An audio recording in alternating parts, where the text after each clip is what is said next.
ಅಲ್ಲಿ ನೋಡಿ friends, train ಹೋಗ್ತಾ ಇದೆ. ಇಲ್ಲಿದ್ದು ಟ್ರೈನ್ ಅಷ್ಟು ಉದ್ದ ಇಲ್ಲ ಅನಿಸುತ್ತೆ. ಇದೇ ನಮ್ಮ ಲಂಡನ್ ಬಸ್ನ ಇಂಟೀರಿಯರ್ ವ್ಯೂ. ನಾನು ಹೋಗ್ತಾ ಇರೋ ಬಸ್ ಬಂದು 18 ಬಸ್. ಇದು ನನ್ನ ಬ್ಯಾಕ್ ವ್ಯೂ. ಇದೇ ನಮ್ಮ ಟೌನ್ ಆ್ಯಕ್ಚುಲಿ. ಪಾಪ ಈ ಸ್ಟೇಷನಲ್ಲಿ ತುಂಬ ಜನ ನಿಂತಿದ್ದಾರೆ, ಆದರೆ ಬಸ್ ಬರೋಲ್ಲ, ಅಲ್ಲೇ ಟರ್ಮಿನೇಟ್ ಆಗಿಬಿಟ್ಟಿದೆ.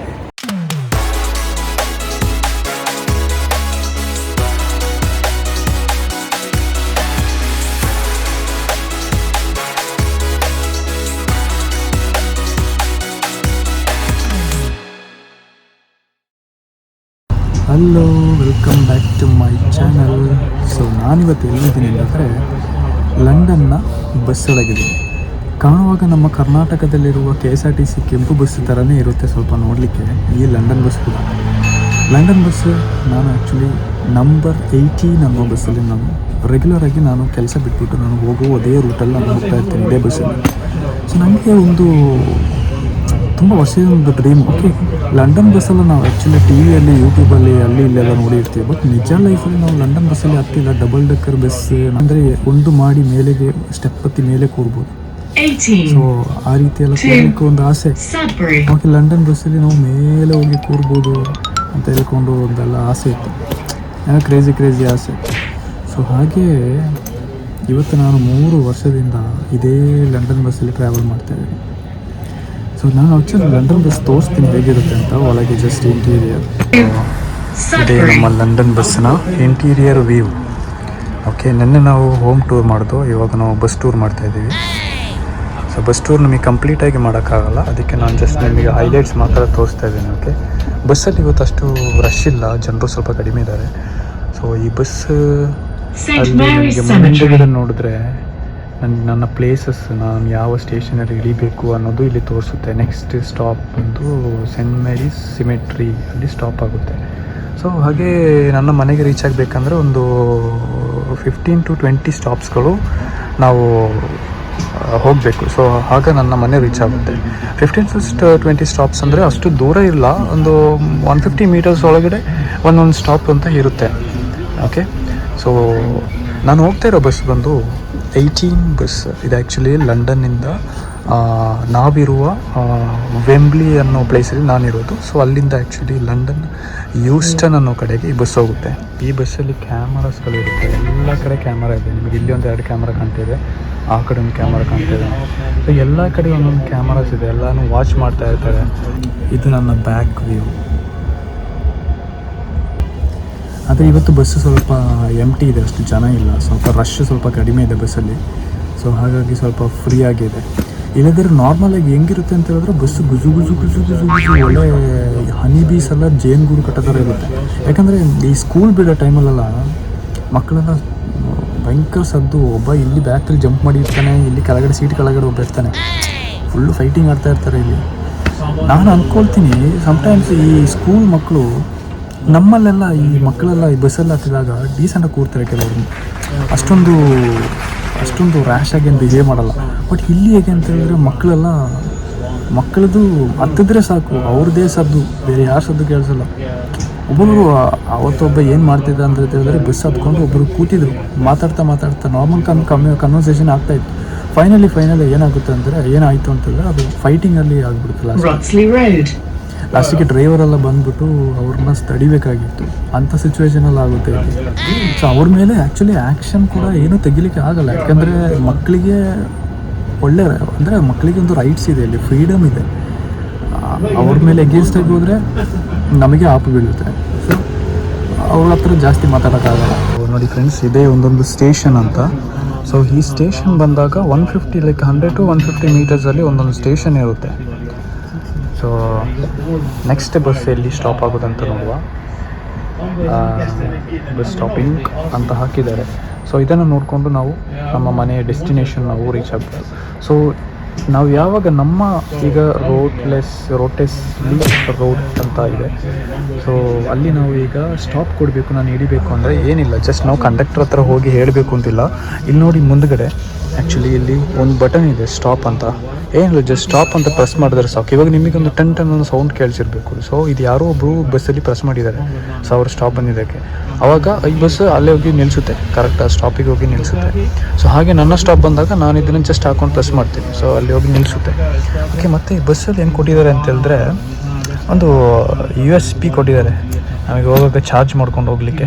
ಫ್ರೆಂಡ್ಸ್, ನಿಮಗೊಂದು ಸೈಕಲ್ ತೋರಿಸ್ಬೇಕು. ಅಲ್ಲಿ ನೋಡಿ ಒಂದು ಸೈಕಲ್ ಕಾಣ್ತಾ ಇದಲ್ವಾ. ಸೊ ಈ ಸೈಕಲ್ ಹೇಗೆ ವರ್ಕ್ ಆಗುತ್ತೆ ಅಂತ ಹೇಳಿದ್ರೆ, ಈ ಥರ ಸೈಕಲ್ಸ್ ಎಲ್ಲ ಆ್ಯಕ್ಚುಲಿ ಒಂದೊಂದು ಪಾರ್ಕಿಂಗ್ ಏರಿಯಾಸ್ ಎಲ್ಲ ಒಂದೊಂದು ಪರ್ಟಿಕ್ಯುಲರ್ ಲೊಕೇಶನ್ಸಲ್ಲಿ ಇಟ್ಟಿರ್ತಾರೆ. ಸೊ ಏನಂದ್ರೆ ನಮ್ಮ ನಾರ್ಮಲ್ ಡೆಬಿಟ್ ಕಾರ್ಡ್ ಅನ್ಕೊಂಡು ಜಸ್ಟ್ ಅದು ಲಾಕ್ ಆಗಿರುತ್ತೆ, ಬಟ್ ನಾವು ಟ್ಯಾಪ್ ಮಾಡಿ ಎಕ್ಸೆಸ್ ಮಾಡಿ, ಅದಕ್ಕೊಂದು ಅಪ್ಲಿಕೇಶನ್ ಇರುತ್ತೆ. ನಾವು ಟ್ಯಾಪ್ ಮಾಡಿದಾಗ ಅದು ಎಕ್ಸೆಸ್ ಆದಾಗ ನಾವು ಅದನ್ನು ತೊಗೊಂಡು ಇಷ್ಟು ಲೈಕ್ ಈಗ 1 ಪೌಂಡ್ ಅಥವಾ 2 ಪೌಂಡ್ ಅಂದರೆ ಇಂಡಿಯನ್ ರುಪಿ ಒಂದು 200 ರುಪೀಸ್ ಬರುತ್ತೆ. ಸೊ ನಾವು ಟ್ಯಾಪ್ ಮಾಡಿದಾಗ ಇಷ್ಟರ ಒಂದು 30 ಮಿನಿಟ್ಸ್ ರೈಡು ಅಥವಾ 45 ಮಿನಿಟ್ಸ್ ರೈಡು, 1 ಅವರ್ ರೈಡು ಅಂತ ಇರುತ್ತೆ. ಸೊ ಹಾಗೆ ಅದನ್ನು ಟ್ಯಾಪ್ ಮಾಡಿ ತೊಗೊಂಡು ಹೋಗ್ಬೋದು ಸೈಕಲ್ನ. ಸೊ ತೊಗೊಂಡೋಗಿ ಎಲ್ಲಿ ಬೇಕಂದ್ರೆ ನಾವು ಸ್ಟಾಪ್ ಮಾಡ್ಬೋದು. ಸ್ಟಾಪ್ ಮಾಡಿ ಅದಕ್ಕೆ ಒಬ್ಬರು ಒಂದು ಸೈಕಲ್ ಅಲ್ಲಿ ನಿಲ್ತಿದೆ. ಸೊ ಯಾರೋ ಒಬ್ಬರು ರೈಡ್ ಮಾಡಿ ಅಲ್ಲಿ ಇಟ್ಟಿದ್ದಾರೆ. ನನಗೊಂದು ಡೌಟ್, ಆ್ಯಕ್ಚುಲಿ ಆ ಸೈಕಲ್ಸ್ ಎಲ್ಲ ಬ್ಯಾಟ್ರಿಯಲ್ಲಿ ರನ್ ಆಗುವಂಥದ್ದು. ಓಕೆನಾ, ಅದರಲ್ಲಿ ಚಾರ್ಜ್ ಬ್ಯಾಟ್ರಿ ಎಲ್ಲ ಬೇಕು ರನ್ ಆಗಬೇಕಂದ್ರೆ, ಈ ಟ್ಯಾಪ್ ವರ್ಕ್ ಎಲ್ಲನೂ ಆಗಬೇಕಂದ್ರೆ ಬ್ಯಾಟ್ರಿ ಬೇಕು, ಬ್ಯಾಟ್ರಿಯಲ್ಲಿ ರನ್ ಆಗುತ್ತೆ. ಸೊ ನಾನು ಯೋಚನೆ ಮಾಡೋದು, ಈ ಸೈಕಲ್ಸ್ ಎಲ್ಲ ಯಾರ್ಯಾರು ಓಡಿಸ್ಬಿಟ್ಟು ಎಲ್ಲೆಲ್ಲೋ ನಿಲ್ಲಿಸ್ಬಿಟ್ಟಿರ್ತಾರೆ, ಈ ಬ್ಯಾಟ್ರಿನ ಯಾರು ಚೇಂಜ್ ಮಾಡ್ತಾರೆ ಬಂದು ಅಂತ ನಾನು ತುಂಬ ಸಲ ಯೋಚನೆ ಮಾಡಿ. ನಿಮಗೇನಾದರೂ ಇದ್ರ ಬಗ್ಗೆ ಡೀಟೇಲ್ಸ್ ಗೊತ್ತಿದ್ರೆ ನೀವು ಕಮೆಂಟ್ ಮಾಡಿ, ನಂಗೆ ಗೊತ್ತಿಲ್ಲ. ಸೊ ಬ್ಯಾಟ್ರಿ ಏರ್ ಆಗ್ತಾರೆ, ಯಾಕಂದರೆ ಸೈಕಲ್ಸ್ ಎಲ್ಲ ಅಲ್ಲಿ ಇಲ್ಲಿ ಎಲ್ಲೆಲ್ಲ ಪಾರ್ಕ್ ಮಾಡಿರ್ತಾರೆ. ಪಾರ್ಕಿಂಗ್ ಏರಿಯಾನೇ ಸ್ಪೆಸಿಫಿಕ್ ಆಗಿ ಇರಲಿಕ್ಕಿಲ್ಲ. ನಾನು ತುಂಬ ಜಾಗದಲ್ಲಿ ಬೇರೆ ಬೇರೆ ಕಡೆ ನೋಡಿದ್ದೀನಿ. ಸೊ ಇದನ್ನು ಮೇಂಟೈನ್ ಮಾಡೋರು ಯಾರು, ಇದಕ್ಕೆ ಬ್ಯಾಟ್ರಿ ಹಾಕೋರು ಯಾರು ಅಂತ ಗೊತ್ತಿಲ್ಲ. ಮತ್ತು ಈ ಬಸ್ಸಲ್ಲಿ ಒಂದು ಕಂಫರ್ಟೇಬಲ್ ಏನು ಅಂತ ಹೇಳಿದ್ರೆ, ಹೋಗ್ತಾ ಇದೆ ಗೊತ್ತೇ ಆಗಲ್ಲ. ರೋಡಲ್ಲಿ ಗುಂಡಿ ಬೇರೆ ಇಲ್ಲ. ಆ ಬಸ್ಸು ಹೋಗೋದಂತೂ 20 km/h ಸ್ಪೀಡಲ್ಲೇ ಹೋಗುತ್ತೆ, ಅದಕ್ಕಿಂತನೂ ಕಡಿಮೆಯಲ್ಲೇ ಹೋಗುತ್ತೆ. ನಾನು ಅನ್ಕೋತೀನಿ ಒಂದೊಂದು ಸಲ ಈ ಬಸ್ಸಲ್ಲಿ ಹೋಗೋಕ್ಕಿಂತ ನಡ್ಕೊಂಡೇ ಹೋಗ್ಬೋದು, ನಾನು ಆರಾಮಾಗಿ ಬಸ್ಸನ್ನೇ ಓವರ್ಟೇಕ್ ಮಾಡಿ ಹೋಗ್ಬೋದು ಅಂತ. ಬಟ್ ಇದರಲ್ಲಿ ಮ್ಯಾಕ್ಸಿಮಮ್ ಸ್ಪೀಡ್ ಇರೋದೇ 20 km/h ಅಷ್ಟೇ ಸ್ಪೀಡ್ ಇರೋದು. ಸೊ ಅಷ್ಟು ಸ್ಪೀಡಲ್ಲೇ ಇದು ಹೋಗುವಂಥದ್ದು ಬಸ್. ನಮ್ಮೂರಲ್ಲೆಲ್ಲ ಒಂದು ಬಸ್ಸಲ್ಲಿ ಹೋದಾಗ ಈ ಹಾಡಲ್ಲಿ ಹಾಕ್ತಾರೆ ಡಿವೋಷ್ನಲ್ ಸಾಂಗ್, ಒಳ್ಳೆ ಹಿಂದಿ ಸಾಂಗ್ಸ್ ಎಲ್ಲ ಹಾಕ್ತಾರೆ. ಅದನ್ನು ನಾ ಯೋಚನೆ ಮಾಡೋದಲ್ಲ, ನಾನು ಇವಾಗ ಮಿಸ್ ಮಾಡ್ತಾಯಿದ್ದೀನಿ. ಯಾವ ಹಿಂದಿ ಸಾಂಗು ಇಲ್ಲ, ಯಾವ ಡಿವೋಷ್ನಲ್ ಸಾಂಗು ಇಲ್ಲ. ನಮಗೆ ನಾವೇ ಹಾಡಾಡ್ಕೋಬೇಕು. ಒಂದು ಹೆಡ್ಫೋನ್ಸ್ ಹಾಕೋತಾರೆ ಎಲ್ಲರೂ, ಹಾಗೆ ಅವ್ರವ್ರ ಪಾಡಿ ಕೂತಿರ್ತಾರೆ. ಒಂದು ಸಾಂಗ್ ಇಲ್ಲ, ಏನಿಲ್ಲ. ಇದೊಂದು ಮಾತ್ರ ಹೇಳುತ್ತೆ, ನಿಮ್ಗೆ ಕೇಳಿಸ್ತಲ್ಲ, ವಿಲ್ಸ್ಟನ್ ಜಂಕ್ಷನ್ ಇದೊಂದು ಮಾತ್ರ ಹೇಳುತ್ತೆ. ಕ್ಲೈಮೇಟ್ ನನಗೆ ತುಂಬ ಇಷ್ಟ ಆಯಿತು. ಇಲ್ಲಿ UK ನಿಮಗೆ ಗೊತ್ತಿದೆ ಏನಂದರೆ, ಇಲ್ಲಿರೋರಿಗೆ ಗೊತ್ತಿರುತ್ತೆ, ಈ ಕ್ಲೈಮೇಟ್ ಮಾತ್ರ ಒಂದೊಂದು ಟೈಮಿಗೆ ಚೇಂಜ್ ಆಗ್ತಾ ಇರುತ್ತೆ. 5 ಮಿನಿಟ್ಸಿಗೆ ಚೇಂಜ್ ಆಗುತ್ತೆ. ಕೆಲವ್ರದ್ದು ಮೈಂಡ್ ಚೇಂಜ್ ಆಗುತ್ತಲ್ಲ, ಹಾಗೆ 5 ಮಿನಿಟ್ಸಲ್ಲಿ ಮೂಡ್ ಚೇಂಜ್ ಆಗೋ ಥರ ನಮ್ಮದು ಕ್ಲೈಮೇಟು ಕೂಡ ಇಲ್ಲಿ ಚೇಂಜ್ ಆಗುತ್ತೆ. ಸೊ ಆದರೆ ಇಲ್ಲಿ ಸಮ್ಮರ್ ಟೈಮಲ್ಲಿ ಒಳ್ಳೆ ಬಿಸಿಲಿರುವಾಗ ಚೆನ್ನಾಗಿರುತ್ತೆ ಮಾತ್ರ ವ್ಯೂ. ಲಂಡನ್ನ ಒಂದೊಂದು ಜಾಗಕ್ಕೆ ಹೋಗೋಕ್ಕೆ ತುಂಬ ಚೆನ್ನಾಗಿರುತ್ತೆ. ಟ್ರೈನ್ ಹೋಗ್ತಾಯಿದೆ. ಓಹೋ, ಇಲ್ಲಿದ್ದು ಟ್ರೈನ್ ಅಷ್ಟು ಉದ್ದ ಇಲ್ಲ ಅನಿಸುತ್ತೆ.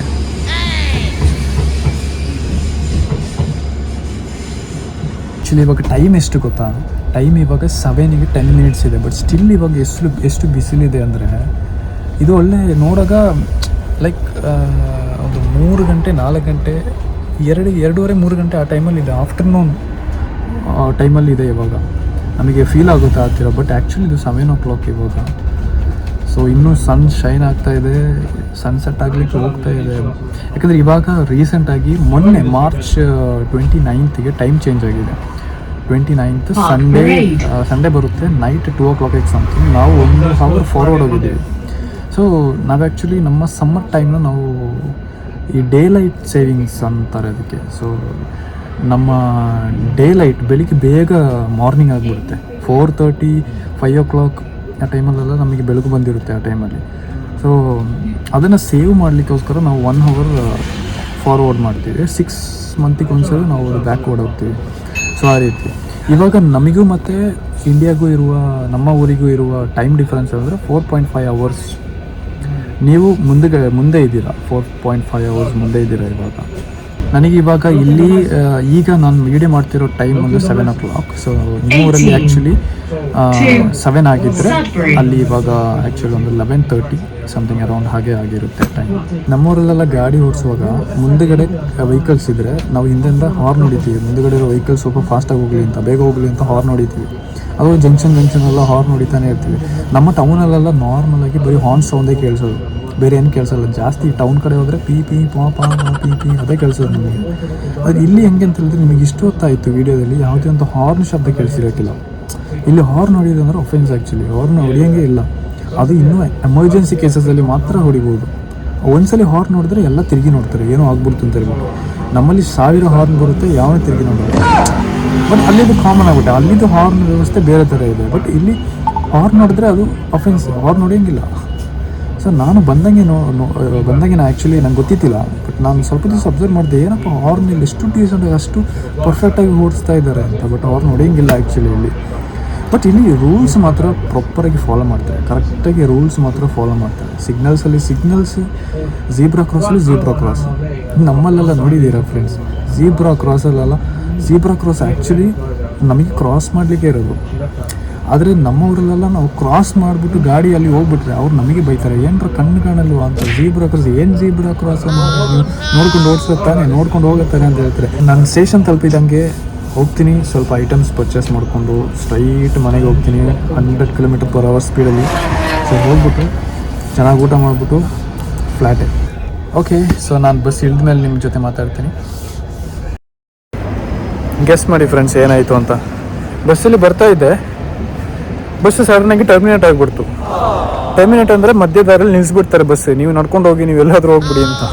ಆ ಬಸ್ ಡೈವರ್ಷನ್ ತೊಗೊಂಡು ಪುನಃ ಲಂಡನ್ ಬ್ಯಾಕ್ ಟು ಎಲ್ಲಿ ಹತ್ತದಿನೋ ಅಲ್ಲಿಗೆ ಹೋಗ್ಬಿಡುತ್ತೆ. ನಾನಿವಾಗ ಆ್ಯಕ್ಚುಲಿ ಒಂದು 4-5 ಸ್ಟೇಷನ್ ನಾನೀಗ ಮನೆಗೆ ನಡಿಬೇಕು ಆ್ಯಕ್ಚುಲಿ. ಪಾಪ ಈ ಸ್ಟೇಷನಲ್ಲಿ ತುಂಬ ಜನ ನಿಂತಿದ್ದಾರೆ, ಆದರೆ ಬಸ್ ಬರೋಲ್ಲ, ಅಲ್ಲೇ ಟರ್ಮಿನೇಟ್ ಆಗಿಬಿಟ್ಟಿದೆ. ಇನ್ನು ಲೇಟ್ ಆಗುತ್ತೆ ಬಸ್ ಬರೋದು ಡೌಟೇ, ತುಂಬ ಜನ ಅಲ್ಲಿ ನಿಂತು ಬಿಟ್ಟಿದ್ದಾರೆ. ಇದೇ ನಮ್ಮ ಟೌನ್ ಆ್ಯಕ್ಚುಲಿ, ಹೇಗಿದೆ ನೋಡಿ. ಆ್ಯಕ್ಚುಲಿ ನಮ್ಮ ನಾನಿರುವ ಸಿಟಿಯಲ್ಲಿ ವೆಂಬ್ಲಿ ಅಂತ ಹೆಸರು ಸಿಟಿ. ಐ ಥಿಂಕ್ ಈ ಸಿಟಿಯಲ್ಲಿ ಇದರಲ್ಲೇ ಸ್ವಲ್ಪ ದೊಡ್ಡ ಬಿಲ್ಡಿಂಗ್ ಅಂದರೆ ಇದು ಒಂದೇ ಅನಿಸುತ್ತೆ. ಈ ಬಿಲ್ಡಿಂಗ್ದು ಹೆಸರು ಏನು ಗೊತ್ತಾ ಫ್ರೆಂಡ್ಸ್? ಆ್ಯಕ್ಚುಲಿ ಆ ಬಿಲ್ಡಿಂಗ್ ಹೆಸರು ಕೇಳಿದ್ರೆ ನಿಮಗೆ ಕಾಮಿಡಿ ಅನಿಸುತ್ತೆ. ಆ ಬಿಲ್ಡಿಂಗ್ದು ಹೆಸರು ಅಂಕಲ್ ಬಿಲ್ಡಿಂಗ್. ನಾನು ಮನಸ್ಸಲ್ಲಿ ಕೇಳ್ಕೊಂಡೆ, ಅಂಕಲ್ ಬಿಲ್ಡಿಂಗ್ ಇದೆ, ಆಂಟಿದು ಬಿಲ್ಡಿಂಗಲ್ಲಿ ಇದೆ ಅಂತ ನಾನು ಆಗಿ ಮನಸ್ಸಲ್ಲಿ ಕೇಳ್ಕೊಂಡೆ. ಇವಾಗ ಎಲ್ಲಿಗೆ ಹೋಗ್ತಾ ಇದ್ದೀನಿ ಅಂತ ಹೇಳಿದ್ರೆ, ನನಗೆ ಇವತ್ತು ನೈಟ್ ಡಿನ್ನರಿಗೆ ನಾನು ಬಿರಿಯಾನಿ ಪರ್ಚೇಸ್ ಮಾಡೋಣ ಅಂತ ಹೋಗ್ತಾ ಇದ್ದೀನಿ. ಆದರೆ ಇಲ್ಲಿದು ಬಿರಿಯಾನಿ ಅಷ್ಟೆಲ್ಲ ಟೇಸ್ಟ್ ಇರಲಿಕ್ಕಿಲ್ಲ. ನಮ್ಮೂರು ಬಿರಿಯಾನಿ ಅಂದರೆ ಅದು ಬಿರಿಯಾನಿ ಆ್ಯಕ್ಚುಲಿ. ಇಲ್ಲಿ ಜಸ್ಟ್ ಪ್ಯಾಚ್ ವರ್ಕ್ ಮಾಡಿರ್ತಾರೆ ಬಿರಿಯಾನಿ ಅಷ್ಟೇ, ಇಲ್ಲಿ ಅಷ್ಟೇ ಟೇಸ್ಟ್ ಬಿರಿಯಾನಿ ಏನಿಲ್ಲ. ಸೊ ನಮ್ಮೂರು ಬಿರಿಯಾನಿ ಅಂದರೆ ಅದೊಂಥರ ಟೇಸ್ಟ್ ನಮ್ಮದು. ಓಕೆ ಫ್ರೆಂಡ್ಸ್, ಸೊ ನಿಮಗೆ ಈ ಒಂದು ಸಣ್ಣ ಒಂದು ಬ್ಲಾಗ್ ನಿಮಗೆ ಇಷ್ಟ ಆಗಿರ್ಬೋದು. ಸೊ ನಾನು ವರ್ಕ್ ಬಿಟ್ಟು ಹಾಗೆ ಹೋಗುವಾಗ ಒಂದು ಬ್ಲಾಗ್ ಮಾಡೋಣ ಬಸ್ಸಲ್ಲಿ ಅಂತ ಅಂದ್ಕೊಂಡೆ. ಸೊ ಹಾಗೆ ಒಂದು ಬ್ಲಾಗ್ ಮಾಡಿದೆ. ಸೊ ತುಂಬ ಚಳಿ ಇದೆ ಇವತ್ತು. ಈ ಜಾಕೆಟ್ ಎಷ್ಟು ಬಿಸಿಲಿದ್ರೂ ಶೇಡ್ಸ್ ಇದ್ರೂ ನಮಗೆ ಚಳಿ ಆಗೇ ಆಗುತ್ತೆ. ಸೊ ನೆಕ್ಸ್ಟ್ ವೀಡಿಯೋದಲ್ಲಿ ಭೇಟಿಯಾಗೋಣ. ಅಲ್ಲಿವರೆಗೂ ಟೇಕ್ ಕೇರ್, ಬಾಯ್ ಬಾಯ್.